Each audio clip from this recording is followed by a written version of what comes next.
we're showing you live pictures right now of Air Force One just landing in Los Angeles. This as CNN is getting new information about an armed suspect who was arrested at one of President Trump's golf clubs, one of his clubs in Southern California. The president will be on his way to that very same golf course right now.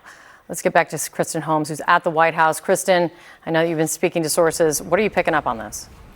Well, Kate, look, the Secret Service is still doing their investigation to see what, if any, threat this man posed to President Trump. We'll remind you this happened on Sunday, and President Trump is now there on Tuesday. But just because of the timing doesn't mean there wasn't something in the works. And I will note what we've learned that they basically arrested him for, or at least detained him for originally, and were suspicious of, was the fact that he seemed to be monitoring, quote, security planning activities. He was taking videos and photos of the grounds and any kind of security that they were putting in place. The reason why this is so significant is if you go back to the multiple assassination attempts on President Trump, one of them being at his golf club in Florida, we know that that individual had been essentially casing that golf club for a number of days. Even the day of, he sat there for hours waiting for the president. He was learning the schedule, his routine when he was at the golf club. So anything like that is likely to raise alarm bells. Now, we also know that this individual is also under investigation for a burglary.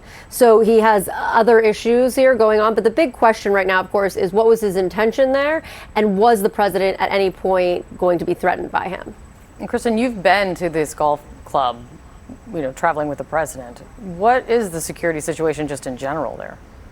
Well, I wouldn't imagine an individual like this would stick out like a sore thumb, just given how open this space is. When I was there last time during a campaign event, there were a number of security concerns around President Trump. That's because it's located on the water, and they were concerned about making sure they had enough blocking in the water because President Trump was going to speak outside. There's also a big building with lots of windows there that President Trump was in the main area. So they obviously wanted to make sure it's secured from all angles. When you have something that's on a bluff, on a body of water, it's a lot harder. So you have Coast Guard out there in the water. They were actually more concerned about any kind of drones at the time than they were about someone actually storming the area because it is somewhat secluded. It's down a cliff. And like I said, it's a very open, sprawling golf course. So it'd be easier to spot somebody walking around. But there again were concerns at that point that they might need to ramp up security because of how open it is.